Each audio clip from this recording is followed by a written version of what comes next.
तो संजय जायसवाल बीजेपी के प्रदेश अध्यक्ष, उन्होंने कहा कि फिर बीजेपी बिहार की जनता के साथ धोखा हुआ है और बिहार की जनता इसे बर्दाश्त नहीं करेगी। आपको बता दें, बीजेपी प्रेस कॉन्फ्रेंस कर रही है और प्रेस कॉन्फ्रेंस में उन्होंने साफ कहा कि बिहार की जनता इस बात को बर्दाश्त नहीं करेगी, क्योंकि एक बार फिर से बीजेपी यह कहती नजर आई कि बिहार की जनता के साथ धोखा हुआ है। साथ ही संजय जायसवाल ने यह भी कहा कि जिस बात के लिए 2017 में महागठबंधन टूटा था, क्या वो बात खत्म हो गई? यानी कि जो आरोप नीतीश कुमार लगाकर महागठबंधन से अलग हुए थे, क्या उनको सफाई मिल गई? क्या वो उस आरोपों से मुक्त हो गए जो एक बार फिर महागठबंधन का दामन नीतीश कुमार ने थामा है?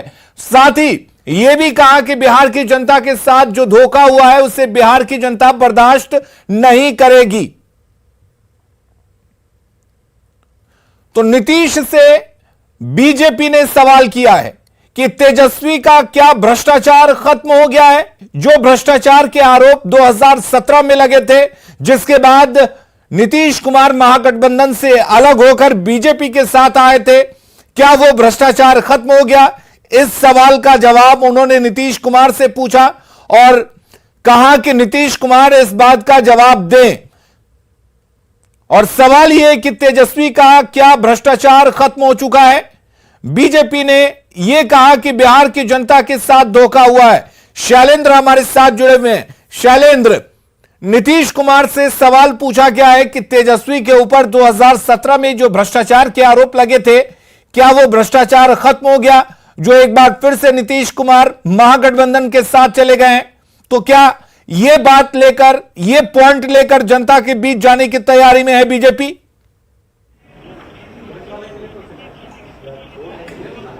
बिल्कुल, देखिए, अब बीजेपी ने जो कुछ आज कहा उसे साफ तौर पर जाहिर है कि अब कहीं न कहीं धोखा देने का जो आरोप पिछली बार बीजेपी ने नीतीश कुमार पर लगाया था, एक बार फिर से वही आरोप लेकर के बीजेपी के नेता जनता के बीच में जाएंगे। और आज भी प्रदेश अध्यक्ष ने साफ कर दिया है कि बीजेपी और बिहार की जनता के साथ नीतीश कुमार ने धोखा दिया है। लेकिन बाकी सवालों का जवाब फिलहाल वो नहीं दे पाए कि क्या नीतीश कुमार से बात करने की कोशिश की गई थी या फिर नीतीश कुमार ने जो आरोप लगाए उन आरोपों पर भाजपा का क्या कहना है। देखिए, भाजपा अभी भी बहुत कुछ बोलने की स्थिति में नहीं है। सिर्फ 2 लाइन का एक तरीके से कहा जा सकता है कि प्रेस कॉन्फ्रेंस था, लेकिन इसके बाद अभी कोर कमेटी की एक बड़ी बैठक और महत्वपूर्ण बैठक होने वाली है, जिसमें तमाम जो बिहार बीजेपी के जो बड़े चेहरे हैं वो अभी इस बैठक में शामिल होंगे। थोड़ी देर के बाद सभी नेता दिल्ली से पटना पहुंच रहे हैं और उसके बाद यह बैठक की जाएगी। लेकिन फिलहाल बीजेपी ने अभी यह साफ कर दिया है कि नीतीश कुमार ने भाजपा को धोखा दिया है। जी बिल्कुल, तो सदे अंदाज में यह कह दिया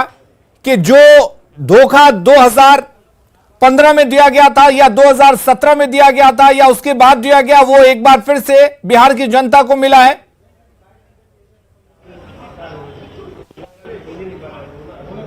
बिल्कुल, बीजेपी का यही आरोप है कि जिस तरीके से नीतीश कुमार ने बीजेपी को इसके पहले भी धोखा दिया था, फिर से एक बार नीतीश कुमार ने बीजेपी का बीच रास्ते में ही साथ छोड़ दिया है। और 2020 के चुनाव में जनता ने भाजपा और जदयू को मैंडेट दिया था और सरकार बनी थी।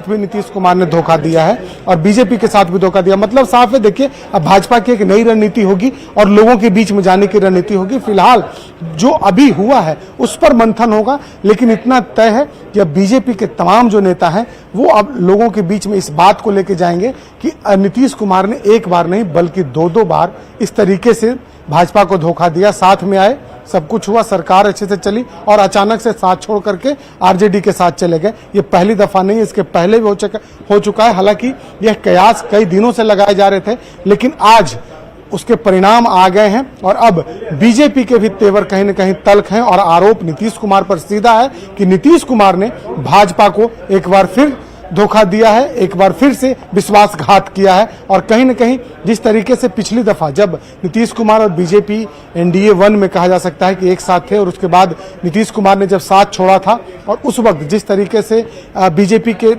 नेताओं ने, सुशील मोदी और तमाम नेताओं ने पूरे बिहार में घूम घूम करके इस बात को प्रचारित और प्रसारित किया था कि किस तरीके से नीतीश कुमार ने उन्हें छला है, धोखा दिया है। और फिर से कहीं न कहीं वो रणनीति जरूर बनाई जाएगी, क्योंकि हालांकि अभी बिहार में लोकसभा चुनाव होना है, 2024 में चुनाव होना, लेकिन उसके पहले लंबा समय है बीजेपी को अपनी जमीन को यहां मजबूत करने के लिए। और खास तौर पर अब बीजेपी का भी कहीं ना कहीं यह मुहिम होगा कि किस तरीके से आरजेडी और जदयू दोनों के खिलाफ मैदान में उतरे, सड़क पर उतरे।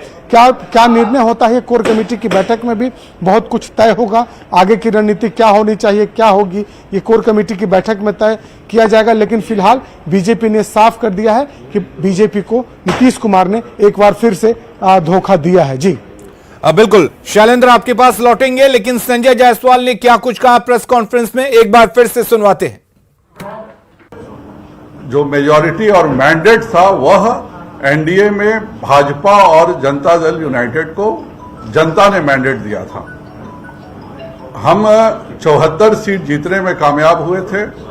उसके बावजूद भी माननीय प्रधानमंत्री जी ने और माननीय गृह मंत्री जी ने जो वादा किया था, हमने उस वादे का पूर्णतः पालन किया और माननीय नीतीश कुमार जी इस एनडीए गठबंधन के मुख्यमंत्री बने।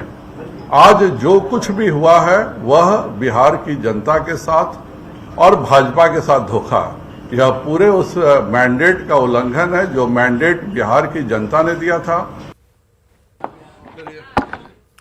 चलिए शैलेंद्र हमारे साथ जुड़े हुए हैं। तो शैलेंद्र, अब ये तय है और पूरी तरह से बीजेपी अपने 77 विधायकों के साथ विपक्ष में बैठने के लिए तैयार है।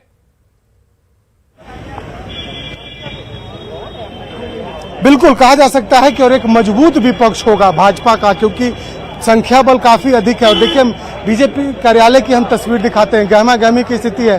तमाम जो बड़े नेता हैं प्रदेश के वो इस वक्त बीजेपी कार्यालय पहुंच रहे हैं और यहाँ पर ये सभी लोग, जीवेश मिश्रा जा रहे हैं। जीवेश जी क्या कहेंगे, धोखा हुआ आप लोगों के साथ? देखिए कोई कुछ बोलने के लिए तैयार नहीं है। बहुत ही छोटा सा प्रेस कॉन्फ्रेंस संजय जायसवाल ने भी किया। कोर कमेटी की बैठक का इंतजार है।